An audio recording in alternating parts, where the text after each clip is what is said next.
everybody. Welcome to another segment of Let's Connect Now. Today is just myself and my daughter, Sam, who's always a pleasure having her here today, especially today because I'm a little bummed out. I ended up having surgery on Monday, and I don't know if you guys can see it, but I'm still recovering. I still made it to the office today, I was very impressed with myself.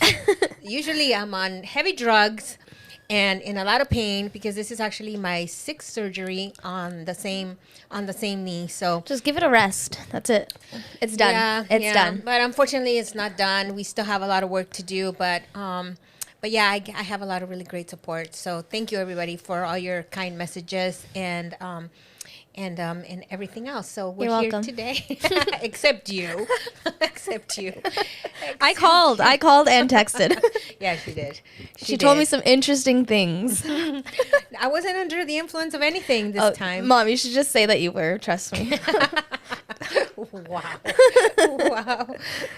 Wow. So today, it's just Tylenol. That's it. So I'm good. So anyway, I know we've been fooling around this whole time, just talking about like different things that we want to talk about and bring to you guys. Our last segment was so enjoyable because we had Maya and Martin. Yeah, and her husband Martin, and we got to talk about I don't know why I can't say that, Martin. We got to talk about her brand and their message. It was so strong. It was really inspiring to me. Yes. So if you guys see me like making faces or whatever, it's because I'm trying to adjust my leg to get comfortable here. But no, that was that was great. One of the things that I'm really happy about doing this show with you is the fact that our show is growing. Our show has had tremendous growth from a few shows before you even came. I mean, I think we were really trying to figure out where we wanted to be with this show. Yeah. And I think we're starting to find our, how would you say it? Our footing. Huh? Our footing. Our footing? No. Our what? Our place. We were talking about where we want this show to go, how we want it to go. Do we want it to be informative, fun, like how we want it? And we took a lot of time last week just trying to figure that out. And I feel like we have a good understanding of how we want this show to progress. Yes. So you said our what now? Our footing. Oh, okay. Is that a thing? People say that, right? Because I've been saying it. Gosh, somebody tell me. Can you translate, please? Our footing. Does that make sense? I'll say like our groove. Our groove? Our groove. What are we, better. 20? No. The 1920s groove. Our groove, that's from the 60s. Oh, well, whatever. I don't know. Anyway, moving forward, today we're going to talk about the do's and don'ts of marriage, which is a great topic. I've been married twice, so I don't know if I'm an expert, but, my last marriage, actually my actual marriage, I'm going on 13 years of marriage. Wowzers. Yeah, 13 years. And I don't know if many of you guys know, but this girl's, she's coming into her first year of marriage. Wow, I made it. Fast. What do you mean you made it? You haven't made it. It's only been a year. I hit the 1 year mark. Oh my God. I I just find that I've been having a lot of questions, like a lot of things have been coming up, and I usually, turn to my sister, to my mom, and ask them for advice, or, I hear them talking about, their relationships, and I try to understand if I can bring that into my relationships, knowing that all relationships are different, yada, yada, yada. But, so I thought it would be a really fun idea if I got to hear from my mom about some do's and don'ts of marriage. We're kind of in like a goofy mood right now, so I thought, hey, this will be perfect for today. Yes, and remember, I'm not on any kind of drugs or alcohol or anything, so for some reason, it's just one of those weird days. But yeah, I think it's something's in the air. Yeah. There you go. Yeah, so so marriage, being definitely an interesting topic. Again, we're not pros, we're just going to talk, from our own life experiences and I don't know, if I had to say, if I have learned anything from anyone that has been married, if I've learned anything, to be honest with you, I think about the only thing I've learned from other people that I know that are married is what not to do. You know, I don't know if that makes sense. Is what not to do. If there's someone that I look up to, as a wife, I would say my grandma. You know, my grandma who passed away a long time ago, who was a very loving woman, married to my grandfather, who, they were not like a loving couple. They were just married. You know, and I just learned, you know, from her just how sweet she was and how she would, he was so mean. My grandpa was super mean and very like, he was like the authority of everything, and how submissive she was to him. And it seemed to work for her to just submit to his request, to whatever it was that he said. She never fought him. She never argued with him. She just did it, and she did it happy. And then I go back to seeing my parents, the way my parents were, and whoa, there was a lot of fighting going on there. And so I just always think of my grandma when it comes to certain situations. So I just think of her whenever, like, I don't feel like arguing, or I just feel like, you know what, I'm just going to be like my grandma. Okay, honey. You know? I don't know. It works for me. I choose violence. Just kidding. Hey, so a lot of women do choose violence, and I don't know. I mean, what are some of the things that you feel that you feel like you still kind of want to understand about marriage? I mean, because everything's going to come in time. Yes. Well, I want to know, like, 3 things you would say would be like do's in marriage, and maybe if you want to mention like some don'ts. Like, do this, or don't do that, and do this, and don't do prior that. to or I would say like now, in your relationship now, do you think like marriage have seasons? Of course, every marriage goes through season. It's like our own personal lives. It just goes through different seasons. And I think the hardest season is the first initial, you know, when you first get married. Okay, but see, nobody told me that. Everyone was like, oh, like the first year of marriage is like a honeymoon and yada, yada, yada. And I was like, okay, great. And then when issues started coming up, I'm like, whoa, we're not supposed to have issues yet. I thought this was supposed to be our honeymoon stage. But no one told me that, yeah, there's going to be issues that come up. And I think the number one issue I have in my marriage right now is that I leave the toilet seat cover up. The toilet seat cover? Yes. Okay, you know how like there's the toilet bowl and then the seat? And then the cover. I leave the cover up. Aren't you supposed to? Okay, see, that's how I was raised, right? Like, you never told me, put the toilet seat cover down. And Caesar's thing is, like, we have cabinets and stuff, or, like, little shelves that when he grabs something, something's going to fall into the toilet. But I'm like, well, then why don't you just grab it carefully? Okay, those are not issues. Those are just, like, It's an issue. I'll be sleeping, and he wakes up early, and he just stands in the doorway like, Sam. And just stands there and looks at me. And I'm like, oh, I forgot. I left the toilet cover up. Oh, my God. I think for me, it's leaving the toilet seat up. Okay, he doesn't do that, but... Okay. Well, anyways, if I had to give you some advice prior to getting married, I think one of the things that I would say is definitely before you get married is talk about how many kids you want to have. You have to be on the same page when it comes to kids, right? Of course, everybody says, oh, I want to have kids. I can't wait to have kids. But how many? And then another thing that people fail to talk about is religion. And that's the one thing that me going into a second marriage did not talk about. Because I knew what I wanted.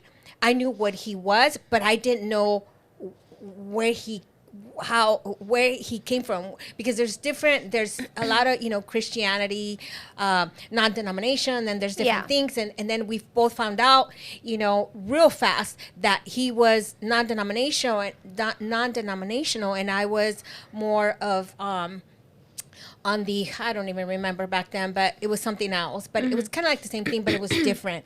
And then I love my church, and he didn't really care about my church. So it kind of became a little bit of an issue at first. See that. Because, we didn't talk about it. Yeah. But I knew deep down inside I did not want to marry someone that was a Catholic. I just didn't. Yeah. And because I wanted, strong values, and I saw just a lot of really great examples on a lot of the marriages that I would see in church, and a lot of the people, how sweet they were. And I kind of envisioned my second marriage being something like that. Yeah.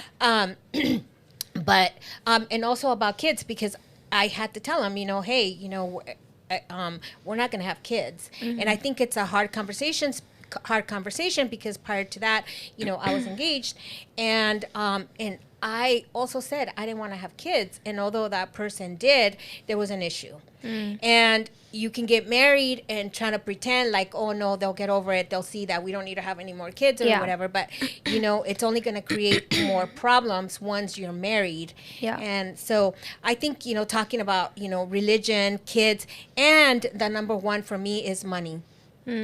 Because I had my, I had my own career, my own things that I was working on, my own money. He has his own, his own things that he needs to work on.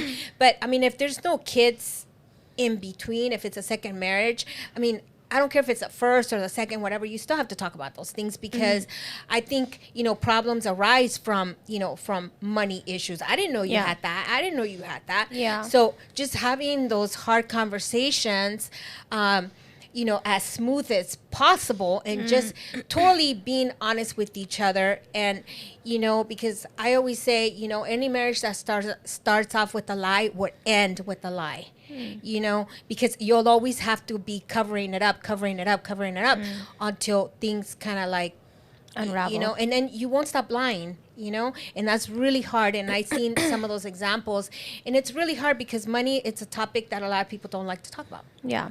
I can see that, and I think that those conversations that I probably should have had with my husband now, I didn't have those until after we were married. We went to we got married in Mexico, and a requirement of that Catholic church was counseling before, but since we didn't live in Mexico, they gave us like packets to do, but they were all in Spanish, so I probably should have done some. Who gets married in a foreign country if they don't know the language? Okay, I do know the language. I just know how to read it. Oh, okay. So no, you don't know the language. It was more not really questions of money and kids and all that. It was more like questions about I don't know, just had more to do with religion than anything else. But I mean, we did have those conversations prior, but I feel like they just come up a lot, especially like money and how he spends his money, and now it's our money, and when do we want to get a shared account, all that. I think there are like things that we should have talked about before,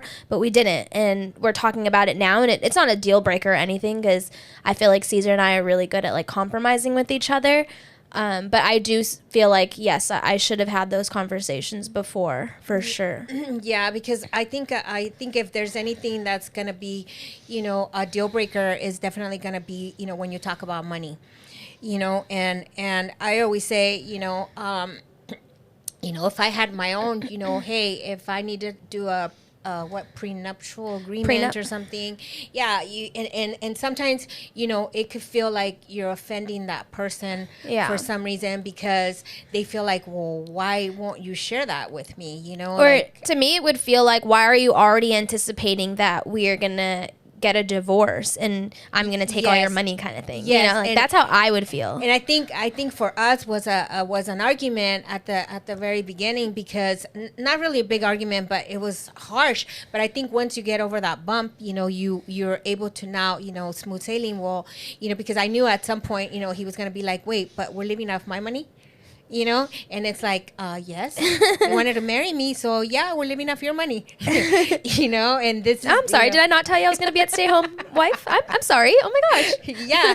And this is, this is where I come from. This is what I'm going to be doing. And just setting those boundaries ahead of the game, because it's harder to change things when you're already married, because, it's just hard, especially when you have kids and, and he's paying child support and all this mess. But somehow, things tend to work out if you talk about them. If you don't talk about them, is when things just build up until you explode. And then what happens? You're just like, you're all over the place. You don't know where you're at anymore. You're not on the same page. And it's like, wait. We could have just fixed it if we would have talked about it. So some things are hard to talk about, but once you talk about it, and if you talk, calm, and, I think you find, a common ground, and you, and then you move on, to something else. Okay.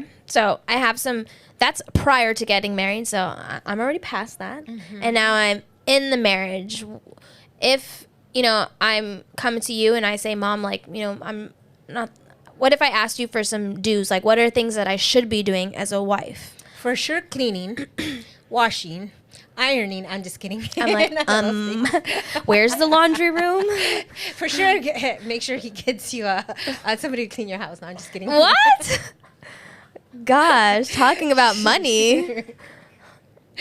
Babe, that's non-negotiable. We need one. Yes. I wish. No, but definitely just We have a keeping Roomba. Yeah, I gave it to you. You did. It's the best thing that's ever happened to us. Just keeping open communication and definitely talking about everything. Okay. You know, there's some things that men don't want to talk about, so you might want to kind of hold back and be in a chattermouth, because a lot of times I found myself talking about things that he was just like, huh? You know? So you're like, okay, I thought I had to tell you everything, but no, there's just some things you don't want to tell him. But definitely talking about those important things, especially when it comes to, you know, to work, changing careers, you know, when you're ready to have, you know, children, which, again, I would say to everybody, you're never really ready. You just feel it, you know, and it's just one of those things that you never really get ready for. But I think just keeping an open, you know, open communications. I mean, you know, you're a professional. You know that when people come to you with marriage problems, what is the number one thing? People are not on the same page. Yeah, right? just it's communication for sure. I think a lot of our issues that are in marriages can be solved by communication, but I feel like it's way easier said than done, you know? Because a lot of people don't know how to argue. And I think that we have to argue to come to a solution. We're not just arguing to keep on going in circles and circles and circles. But at some point, you just get so frustrated and you're like, I can't Yeah, and speak another word. Yeah, and that's the one of the very first things that I wrote on here. Is it healthy to argue? Because, you know, I used to think at the beginning, because David was so like, he was like a yes man to me. Everything was like, yes, yes, yes. I'm like, what an issue to have. I know, gosh. How did you get through that? I didn't know, it was hard. It was hard because who will play you in the movie? Because at some point I would go into the bathroom so frustrated and be like, is he ever gonna say no? Gosh, you know, and I'm like, I'm serious. I was trying to pick a fight with him because I wanted to see what he was like in an argument. And so you're saying David and you had never fought prior to being married? No. What? Well, yeah, we did. We fought for like a whole year prior, but it was because we were friends. A whole year? Okay, so fight for a year. All right. Keep him as a friend. Keep him guessing what he means. Okay. Shoot. Oh my God, this is too much. Well, anyway, I wanted to test him to see if he knew how to argue. Okay. Right? I mean, because before we would get mad, he would just leave and I would just leave, and we really didn't argue. He would just. This is when you guys were friends. Yeah, when we were friends. And then he would just call me and be like, "You want a muffin? Okay, yeah." A muffin? Yeah, or coffee, whatever. Aww. But no, I wanted to see, because for a long time we didn't argue. And so the one time that we got into a huge argument, and it was almost shocking because I didn't know how to, like, whoa, you know, and it was over something that one of his sons actually told me over the phone, and it got me really upset. So I told him about it, and he just got mad at the kid instead of like addressing the issue. Yes. Yeah. And I just thought, no. We need to talk about this. And I wanted to see, but he was more like, I don't know, like, I guess he didn't really want to get mad. He didn't want to argue, but I think it's not so much arguing, it's just having a discussion about something. I mean, people don't believe me, but he has never called me a name. Like, you know, like what a saint. Like a name, like call me names. No, I know. Or actually, I've never heard him ever call you names. No, he has never. I probably shouldn't. He gets upset, but he has never called me a name or said anything that was insulting to me physically or mentally. He just says he never tried to like deliberately hurt you. No, during I an do. argument. I do to him, but he doesn't do it to me. So I sometimes, have to check myself, put myself on check and be like, wait a minute, what if he said that to me? Would I feel good about it? So I really have to think about it. But I think arguing is not a bad thing, but you got to learn to argue. You got to learn to fight about the one thing, and that thing has to be it, and not bring up other things to keep it going for months. Oh yeah, because if you really wanted to, you could just keep going and going and going, right? I'll bring that up from 2 years ago on September 9th at 10:58. You told me this. Exactly. I have receipts. Exactly. No, it could keep going. So what do you tell couples that argue that way? So I actually wrote this down too, as one of the questions that I was curious to know, but we usually come up with fighting rules, which sounds crazy, but we usually come up with a list even before the couples, my clients tell me what they're coming in for, what's the issue, yada, yada, yada. We talk about what are going to be the fighting rules in here.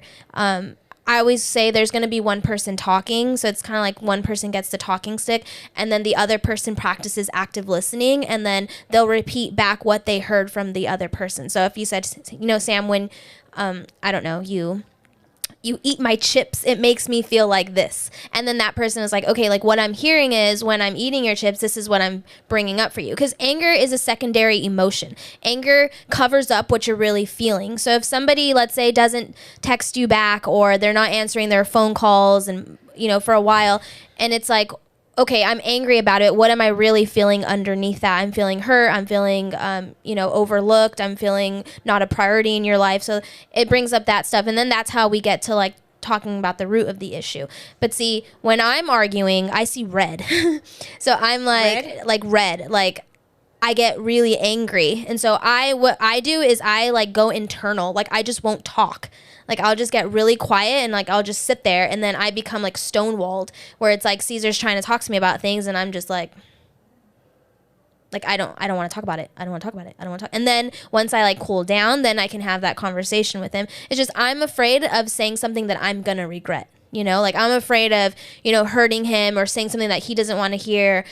I don't know. I think that's how I get. And I'm trying to work on it too, of not being so like a stone wall, and like not being so closed off to him, but like listening. But it's so much harder.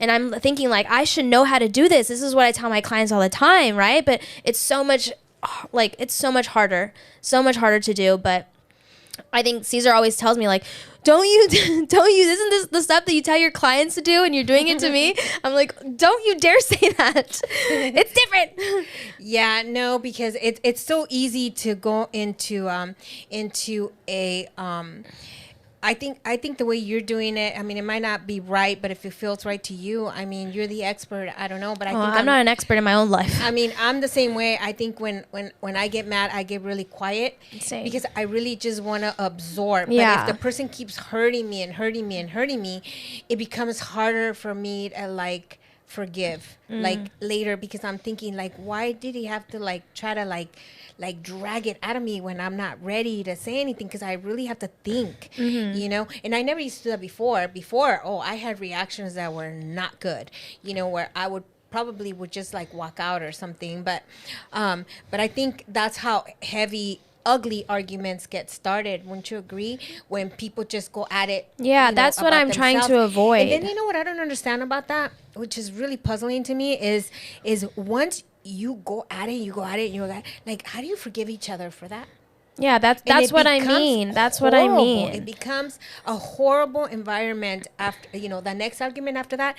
Trust me, it's going to be worse and worse and worse and worse and worse. But I guess this is something that I want to work on prior to having children, because I don't want to argue like that. I want to be able to learn how to have a conversation even when I'm angry, and then, talk about it, get it solved, and then move on. I don't want to be that like couple that is arguing all the time, and then me taking it and I'm being passive aggressive towards him, and I don't want to do that. I've seen it, and I don't want to do it. So I just want to be able to like take it in, process it, and then just talk about it. But a lot of times for me, it's like things don't even seem worth it to argue about. I know, me like too. it's just like I'm the same way.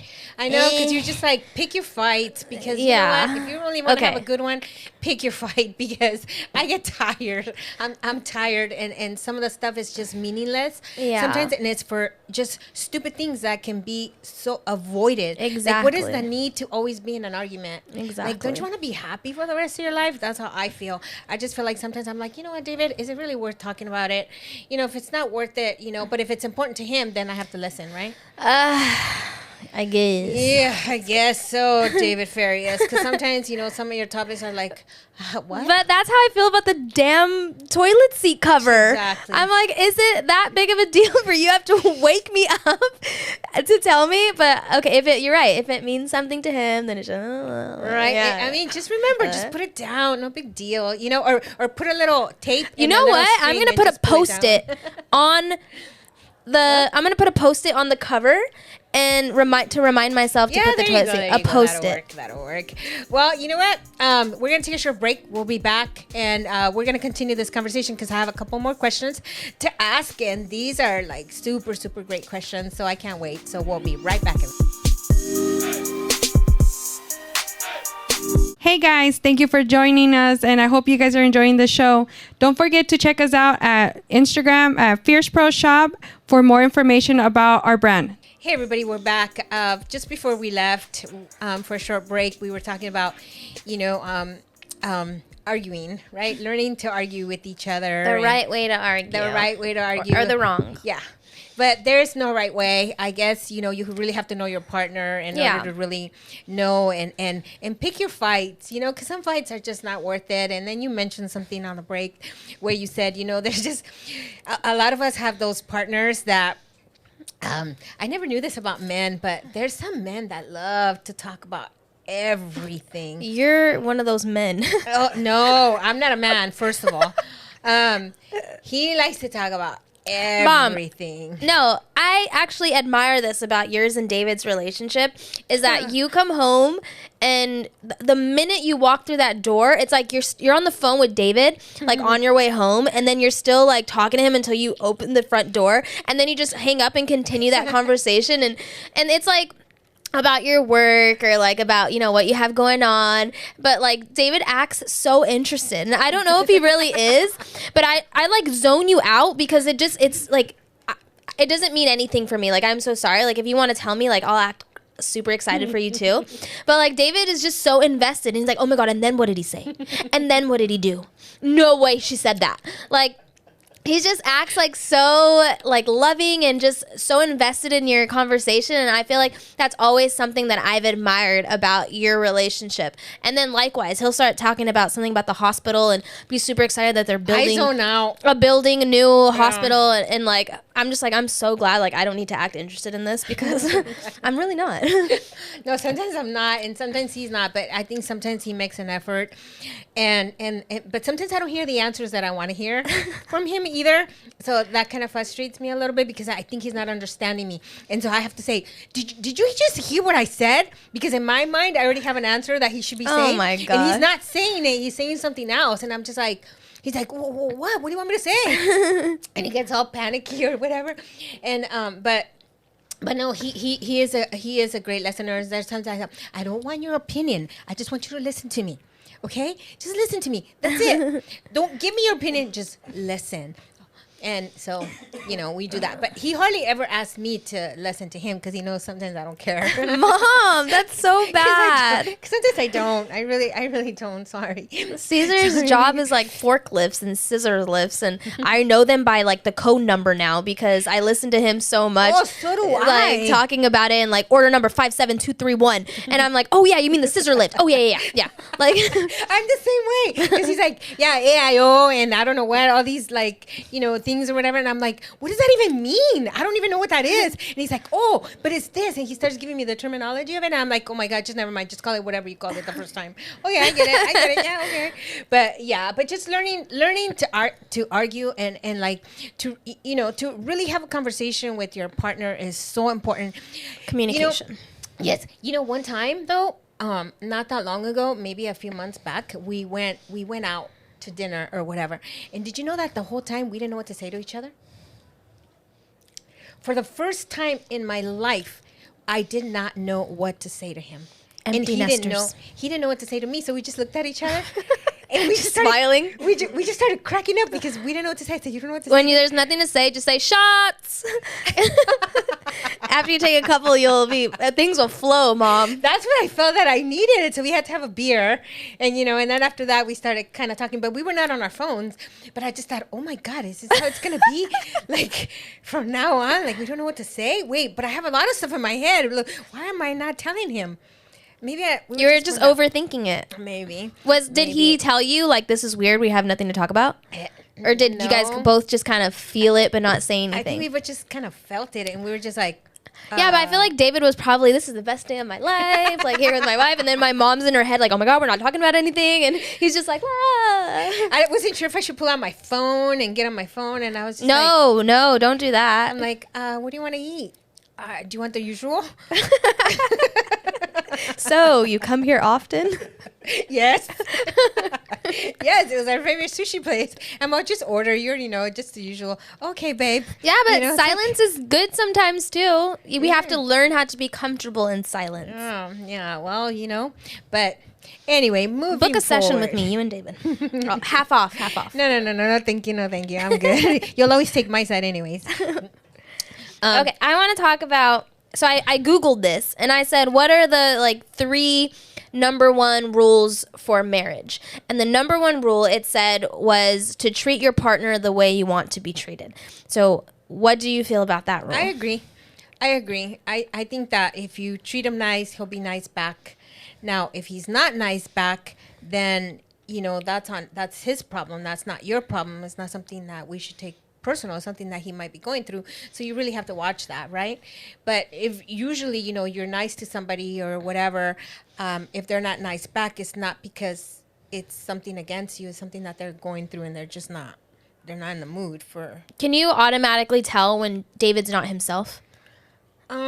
Sometimes, yeah, he has a different look in his face. Mm-hmm. His whole face changes. Like how he talks to you, like at the face, what he does, like you can just tell. Mm-hmm. You pick up on the energy. Yeah, and sometimes I'll try to drag stuff out of him, and he'll be like, there's nothing. The more he says that, the more I know there's something, right? And then finally he'll just be, no, it's because of this. And I'm like, was that it? Oh, okay, huh? But yeah, sometimes it's but you could tell, like, just their body language and their the whatever it is, the things that they're doing. Usually when he's very calm, he's watching sports. Oh my God, but when something's not right, he tries to wash dishes or clean or something, and I know there's something's off. So that's how I had to get Caesar to wash dishes. Make something be wrong. Yeah. Okay. Well, noted. Yeah. Caesar has this thing where, like, he washes all the dishes but always leaves, like, the utensils. You know what David does? He washes all the dishes. Oh, because he loves. Can we just use this segment to complain? Yes. And you know what he does? But he never rinses a sink. And I don't get it. I'm like, wait, you just left food there. You're supposed to, like, clean it and then turn on the garbage disposal, right? But he leaves it all there, and it's often, and it's like, oh. But see, maybe he wasn't taught that growing up. Maybe. So I blame his mom for all that. I sent her a text. You did not train him well.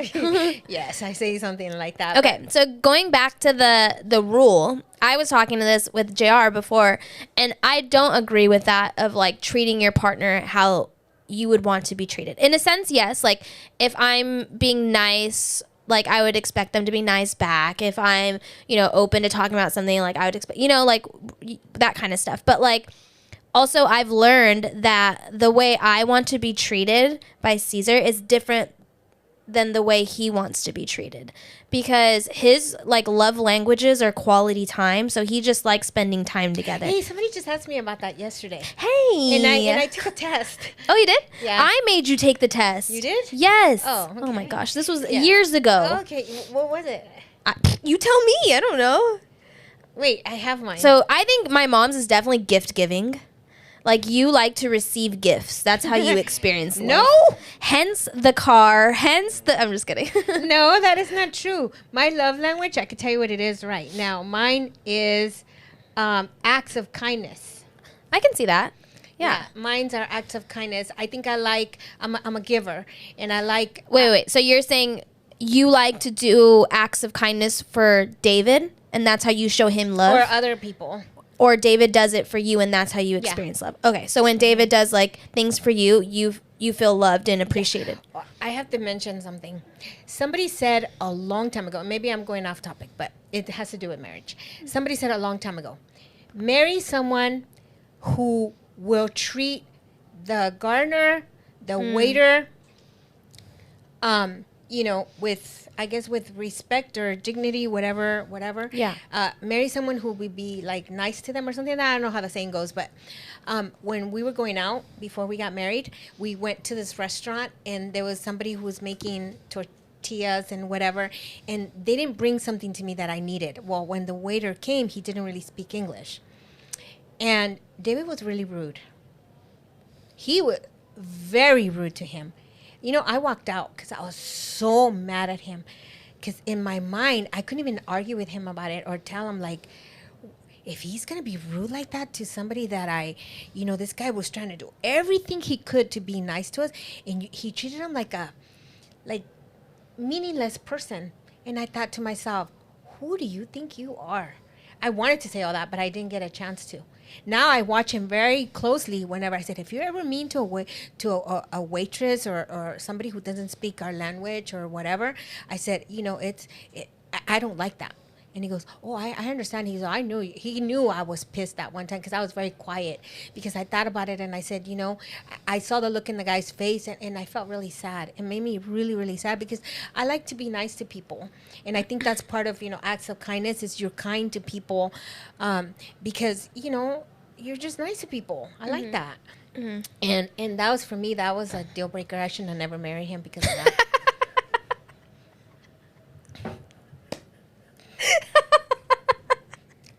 And I'm really serious, David.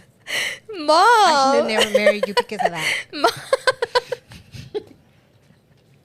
I need a minute. Oh my gosh. This went 0 to 100 real quick. Because it makes me sad. It made me almost want to cry. She's going to go home and argue about this with you, David. Yes, because I just remember it broke my heart because the guy was so nice. And then he was trying to be really nice. David has redeemed himself. Yes. Tell him to send a bouquet. And we don't know who he is. This was a long time ago, but yeah. I should never have married him. Okay. I read that. Actually, I have read that you look at their mannerisms and how they treat others and how they treat their mother especially. Yeah. Because in the long run, that's how they're going to treat you. Yeah. But then I saw how he treated his mom and he was really nice to his mom and his mom, because he's the youngest. So, oh my God, mama's boy, big time. And, I kind of liked it because they both, were nice to each other and he was really caring. And I know that he's very caring to me.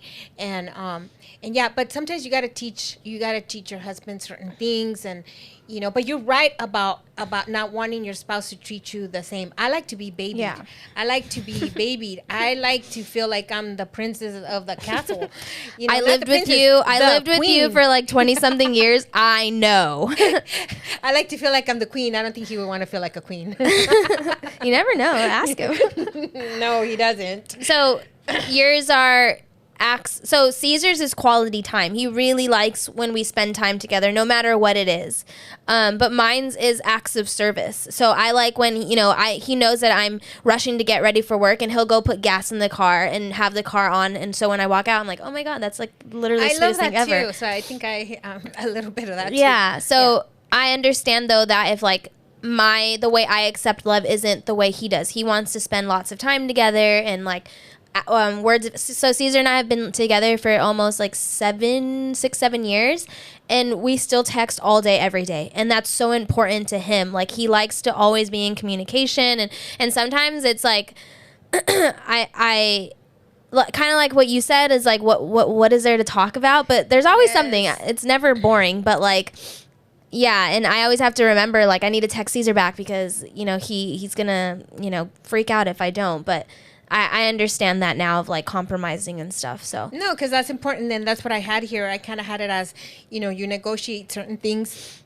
to a certain point, but I think, like you said, I'm the kind of person that, I told him one time, you know what I would really appreciate, David, if you would just put gas in my car without me even asking you, because you're the man. I don't like the ways my hands smell when I go put gas, because I did not even know how to put gas in my car. I almost put the green one because it was cheap. Oh my gosh. That's how bad I was. So he ended up, he goes, well, you have to learn to put gas. And I said, yeah, but right now, it's scary going to a gas station, right? So he's the man. I feel like there's certain things that a man should be doing for his wife. No, I will put gas in my own car. Well, if I have to, I'll do it. But, Just kidding. I know how to do it now, but I'm just saying, sometimes like, in the new car that I just got, the Mercedes, I didn't know how to put the gas in. I was stuck in the gas station. I think I called like 4 people to help me. Didn't I, JR? Because I was like, I don't know how to open it. I was freaking out because I didn't have any gas. And he didn't know. He's like, well, let me go home and look at the manual. And I'm like, what? He's like, Google it. And I'm like, oh my God, So, yeah. I think a fun idea would be, if you don't know your love languages, to kind of take that quiz. It's on a website. It's free. It takes like 15 minutes. So you can learn about your partner and what, I think it's acts of service, gift giving or receiving. There's quality time, words of affirmation, and physical touch. I think I like all of them except Oh my gosh. Poor David. He has his hands full. There's one thing that I don't like personally myself. I'm not a cuddler. What? You're such a liar. No, You lie. Not. I'm not. I'm really not. Mom, I'll be walking by and just grab me. Oh, well, with you, but I'm saying like for a long time, like to sit there and like hug and cuddle. Like I get hot and I get bothered and I'm like, oh, I feel like I don't like people on me like a lot. Whoa, who's on you? No, you know what I mean? Like I don't, what is it called when somebody like hugs you too much? They like are like overstimulate me. Overstimulate. Yeah. I think it's like, you're like smothering you. Yeah, yeah. What did you say? You need your own show. We just want to hear you talk. I get overstimulated. Interesting. Well, you know what I mean? Yeah. What is it called? What did you call it? Smothering. Like Smothering. you feel suffocated. I don't like to be smothered. Like I don't like to like every minute somebody is like hugging you, like, oh, I love you, or that. Okay, To but me, what it's if like, your partner, their love language was physical touch? Oof. Then Oof. I think it's a lot of work. Yeah. I think always, trying to be all lovey-lovey, I never really have been into that.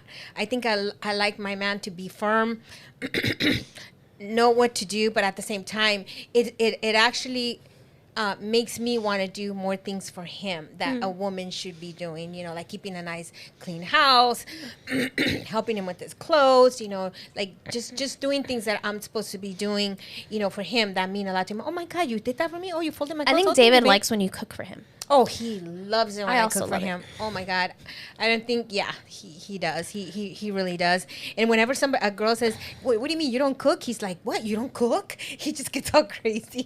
To Oh him, my God. But that's a big deal. That's a deal breaker for him if you don't know how to cook. He would freak out if I told him about me. yeah, we know. I think I've mentioned my air fryer is my best friend. Yeah, we know, but it's just compromising and negotiating certain things, to a level where you both can be comfortable doing it. But I think one of the mistakes that in a lot of marriages, and I think I did that in my first marriage, is just who wears the pants. I hate that stupid statement. They should never be anybody wearing the pants in a marriage. And a marriage should be, we both wear the pants. We're both in authority. The same way you are, the same way that I am. You don't have more authority than I do. Oh, like some people say, well, ask your mom. Well, ask your dad. No, it should be a mutual come together, because then you're not teaching your children to have that respect for the father or the mother, because the mother will always try to have more authority than the dad, and then the dad will look at somebody insignificant in their life who will be like, oh, dad would just go along with it. And then that just makes the guy feel like, well, what should I say? Anything? It doesn't even matter. Like, my opinion doesn't matter. And then the guy starts feeling like he starts withdrawing from certain situations that are important.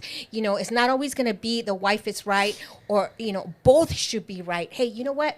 We're going to go talk about it, Yeah. and we'll be right back, away from Yeah. the kids, whether they're young, adults. It doesn't matter, because if it's an important decision, it should be a mutual decision, Yeah. right? And I think a lot of people don't practice that, so it's always like, well, let me ask my wife, and why do you need to Not your ask. They wife? should say, like, let me talk about this with my Let wife. me have I'll let you know, we're gonna whatever, or if the daughter comes to you or whatever, because kids learn to manipulate. No. Yes, they do. They learn to manipulate certain situations, and then that causes arguments as well, right? And I experienced that with you. I experienced that with Christopher, and and did we not let David take certain situations to his own hands, like when he kicked your ex-boyfriend out of the house? That David, remember that one? No, I don't that one remember. boy? Well, anyway, I don't. he took a hold of that situation really well, and I was like, well, I'm really proud of him. I was all I remember is them like praying outside together after. I was like, what is going on here? Yeah, no, but certain situations, he we just have to make sure that our partners know that we're on the same page, and that it's never 50-50. It's always 100 and 100 or nothing. 100 or nothing. It's never 50-50, because if you give me 50 and I give you 50, who are you giving the other 50 to? Right? It should be 100 and 100. Oh, Always 100 in a okay. marriage. So that's my advice, if anything, because I don't know, that's just my advice. Oh, I see what you're saying. 50 out of 100. If I'm getting 50 out of 100. Okay. But I always like to say when people ask, because I mean we're a younger couple, sorry, but people always ask us like, oh, who wears the pants in your guys' relationship? I always say like, oh, Caesar and I both wear skirts. We don't wear pants. We wear skirts. Wow. Because they're always like, oh, can we steal Caesar and take him here and here? I'm like, you don't have to ask me. He can make his decision on his own. Yeah. But yeah, like you said, we do talk about that. That's not like, I feel like our communication as far as like that kind of stuff is good. But yeah, we wear skirts. Yeah, but you know what? Long skirts. Yeah, and to kind of summarize the whole thing, and one last thing that I would just want to make mention of, is divorce an option, when it comes to certain things? Is divorce even a phrase that you should be bringing up during an argument, because I think when you mention divorce in an argument in a marriage, it's always the last option that is the only thing you have left. Is it an option? I don't think it should be. I don't think it should ever be, depending on the circumstance, of course, but when it comes to just because you have differences of opinion and you're just always arguing or whatever, and then you start utilizing the word divorced, you're embracing You're it. You're speaking it calling into existence. Like it is an option. I see. Exactly. And I think it's wrong. I think it's very wrong for people to utilize divorce, because divorce should only be brought up when you're actually already going to do it. Because if your spouse is already calling that, there's a problem, and there's a very deep problem that you should be really looking into, because that means, to me, there's no more happiness in that marriage. And once you bring that up, it's done. I think it's done. It really, really is. Because before I ended my marriage with your dad, I hate to say this, but every time we would go, I'm going to divorce you because of this or whatever, he would always threaten me, blah, blah, blah, blah. And then I kind of would say it in my head too, and we ended up doing it. And I never thought we would, because you never really think, oh, it's not going to happen. You're just mad. But it actually happens. Yeah. And then once it's done, But I don't think divorce should ever be an option, especially in a brand new marriage, especially in a marriage that there's just so much. You have so much to lose. When you bring that up. To me, it's an ugly word, of course, but. But to each his own. I don't know. That's just my advice. Is just learn to argue, learn to pick your battles in a marriage, and if you're gonna stay married, like, give it your all or bail. I don't know. Man overboard. I I don't know what else to say. I don't know. Any last words? I'm learning. I'm still newly married. Caesar and I are learning so much about each other and you know how we experience love and how to do things the right way. But like you said, like every couple is different, and luckily I have somebody who's willing to fight with me for our marriage. I mean, there's nothing that's like deal breaker, but it is hard when people say like, oh, marriage is work. I'm like, I'm with my best friend. How's this going to be work? But I see what they're talking about now. Just it's the little things. I guess the little things go a long way, and just putting in the effort and having somebody who's in the ring with me who's going to put that equal amount of effort. Yeah, and you said the key word, effort. When there's no more effort, it's done. Okay. You just told me not to think of divorce and you keep saying bail. It's done. Hey. I'm confused. If I had a mic right now, I'd drop it. Mic drop. Mic drop. But with all that said, thank you so much, Sam, for this conversation. I'm glad that I could be open with you and bring up little things about the past. I don't mean to put down your dad or my ex. You just brought him up. Or your ex or my husband or whatever. He actually has a lot of fun when he sees the shows and he knows that I talk about him. He's like, I cannot believe you said that about me. And it causes a good argument because then now we're like, yay. He texts me about it. Yeah. And he was like, what? Yeah. But with all that said, thank you so much, everybody. And thank you. Yes, one of the suggestions that Sam, made previously was that if you guys have a specific topic that you guys feel like we should be talking about or that you guys want to hear about, or maybe you have some input in it and you want to be part of our show, please send us a message. We love to hear from you guys. We want this to be an enjoyable time. Of course, like I said, we're not experts and we're talking from our own personal views and experiences, and we're having a lot of fun along the way. So send us a DM, comment. We don't mind as long as it's a nice comment, but if it's not so nice, it's okay too. But we'll just delete it, so it's fine. Yeah. But with all that said, thank you so much, everybody, and don't forget to watch us on YouTube, Facebook, and on Instagram for our previews. And we'll see you guys every other Tuesday at 9 a.m. 9 a.m. every other Tuesday, everybody. Thank you.